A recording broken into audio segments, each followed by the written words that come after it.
Olá, como vocês estão? Eu sou Dani Dijo Calderon, psicóloga, especialista no atendimento de crianças, adolescentes e orientação a pais, e faço parte de um time maravilhoso aqui da Escola XD, da Escola de Pais XD, e eu sou responsável por dar cursos, palestras, participo de lives sobre habilidades socioemocionais.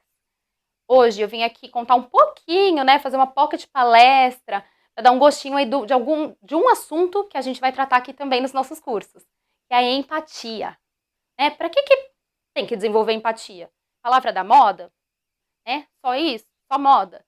E como que a gente pode ajudar os nossos filhos a desenvolver essa habilidade tão importante na vida do dia a dia?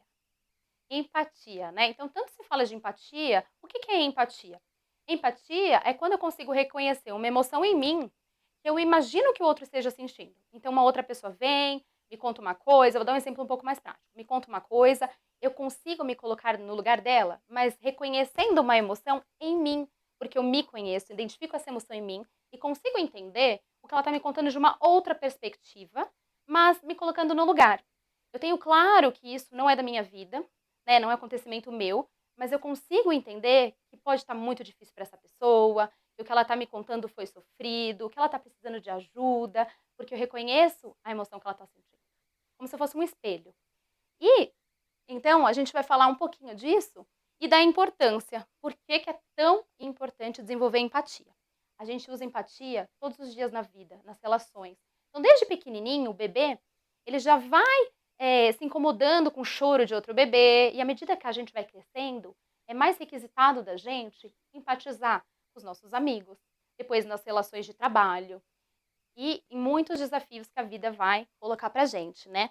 Uma pessoa que é empática tem muito mais chance de ter sucesso no trabalho, nas suas relações pessoais, de formar uma família saudável, de buscar ajuda quando necessário, porque ela consegue identificar as emoções nela e consegue imaginar o que é também o impacto da emoção do outro para ele mesmo. Então, por exemplo, se uma pessoa não consegue empatizar com outra, provavelmente ela não vai conseguir atender uma necessidade emocional, vai conseguir ajudar a esposa, né? O marido não vai conseguir ajudar a esposa o marido, se não conseguir identificar nela uma emoção e se colocar no lugar desse parceiro. E assim nas relações de trabalho. Imagina só um líder, né? Que não consegue, tem um líder que precisa comunicar algo ali para o seu funcionário. Se ele não tem a habilidade de empatia desenvolvida, ele vai chegar e vai falar com o funcionário de qualquer forma. A empatia faz com que ele tome mais cuidado na comunicação e seja mais respeitoso, porque ele consegue imaginar como vai ser aquele funcionário ouvindo o que ele vai dizer. Porque ele empatiza, ele entende que pode ser que desencadeie naquele funcionário emoções que não sejam tranquilas, né? Ele pode desencadear ansiedade, preocupação, raiva. Então ele vai tomar mais cuidado de como ele vai falar ou vai trazer um problema, por exemplo, para esse funcionário. Então a empatia faz total diferença nas relações tanto pessoais quanto profissionais, no nosso dia a dia. É muito importante dizer que a gente nasce com potencial para ser empático, mas ela precisa ser aprendida e desenvolvida.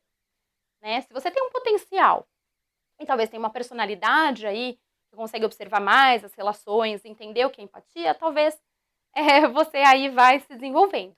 Mas é muito mais eficaz e muito mais saudável se você tem oportunidades de aprender e se desenvolver com exemplos no dia a dia, dentro da sua casa, da escola, e a gente vai falar um pouquinho disso aqui, mas nos cursos que a gente vai dar, a gente vai falar o como, na prática, realmente ensinar as crianças e adolescentes a serem empáticos e como eles podem usar isso a favor deles.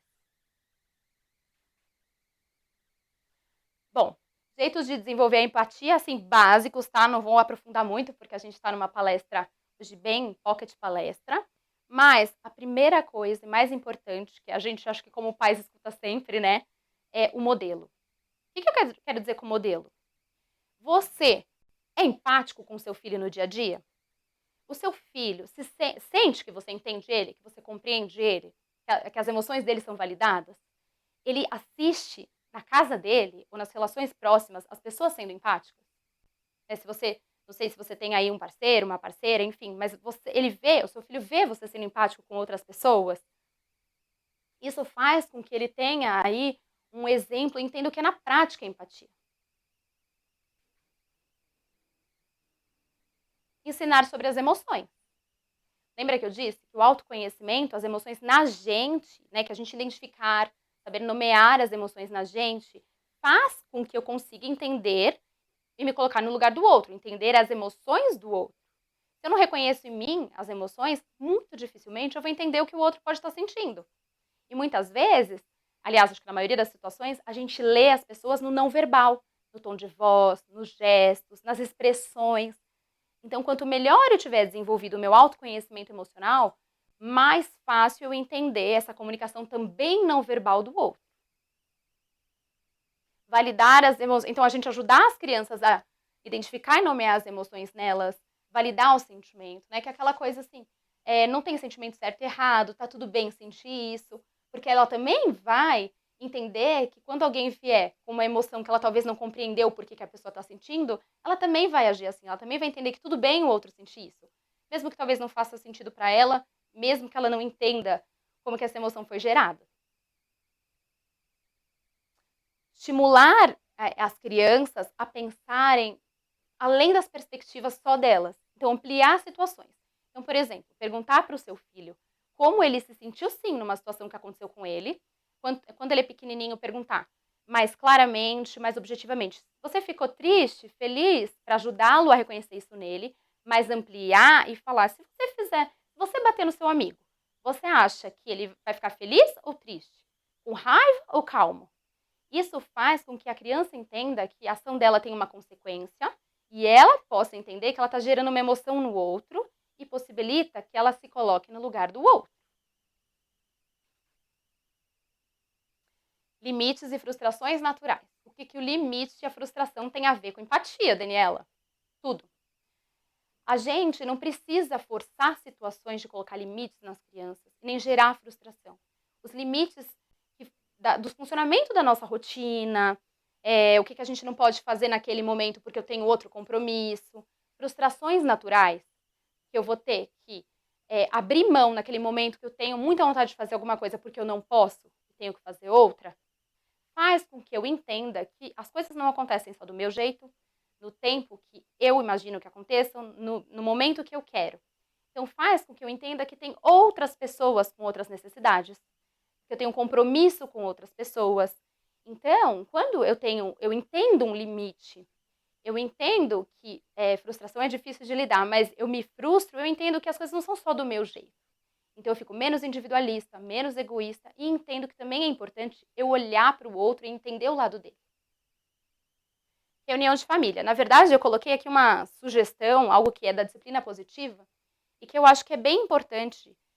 A disciplina positiva sugere, a partir de 4 anos, que se faça reuniões em família que são muito interessantes. Eles têm uma estrutura, depois no curso eu vou falar isso de forma mais profunda, mas eles contam que é muito positivo para a saúde familiar. Você faça uma reunião de família uma vez por semana, com data e horário marcado. Claro que pode ter certa flexibilidade, mas que todos da casa se comprometam e participem. O que é essa reunião de família? Lavar roupa suja? Não. O que você vai falar nessa reunião de família? Você vai falar, cada um vai falar o que foi bom na sua semana. Vocês vão juntos pensar, por exemplo, qual a próxima viagem que vocês podem fazer e como vão fazer para, por exemplo, juntar dinheiro para essa viagem. O que cada um gostaria que talvez fosse diferente na casa.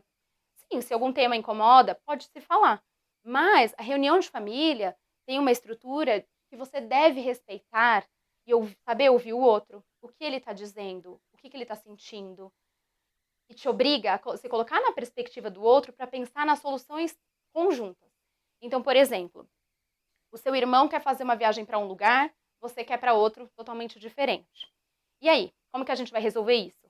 Para eu conseguir dar ideias de como eu vou resolver e a família votar em como a gente vai resolver isso, eu preciso entender como o meu irmão está se sentindo, a necessidade, assim, o que para ele que ele gosta que talvez não tenha naquele outro lugar, me colocar na perspectiva dele, para poder dar ideias de soluções não agressivas, falar com respeito, porque eu também espero que ele me respeite na minha vez. Claro, é uma coisa construída. As crianças, muitas vezes, não vão conseguir agir assim. Elas têm as emoções intensas. Pra gente, adulto, já é difícil, né? Elas vão aprendendo, então, essa escuta e também vão aprendendo que elas têm voz.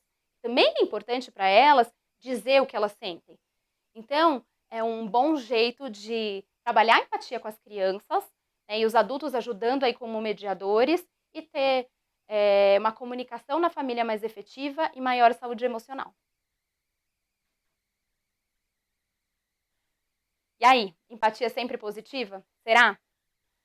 Sempre falam da palavra empatia como se fosse a palavra da, né, perfeita. Mas ser empático é muito importante. Faz com que a gente entenda o outro e como também a gente pode ajudar e perspectivas que não são as nossas. Porém, a empatia pode fazer com que algumas pessoas também se prejudiquem. Por exemplo, se eu empatizo com alguém a ponto de me anular e me prejudicar, a empatia que eu estou sentindo não é saudável. Ela é excessiva. Se eu vejo uma pessoa que age de um jeito que eu não concordo, que vai contra valores morais ou contra coisas éticas, e eu sei que aquilo está errado, e eu sou cúmplice dessa pessoa, eu sou conivente, eu não estou sendo empático. Eu posso ser empático e entender, às vezes, que alguém está passando por uma situação difícil, por uma questão de desigualdade social, porque teve uma história de vida difícil, eu consigo empatizar. Mas o que eu faço, o limite do que eu empatizo para o que eu faço com isso é a saúde da empatia. É isso. É isso que eu queria contar um pouquinho para vocês hoje sobre empatia. Eu aguardo vocês aí para um curso mais aprofundado, cheio de dicas práticas para os adultos, para as crianças e adolescentes, para a gente ajudar as crianças a desenvolverem uma habilidade tão importante para a vida delas e para o futuro delas. E ainda os pais, que são a referência mais importante, né, que vão ajudar e dar suporte nesse desenvolvimento.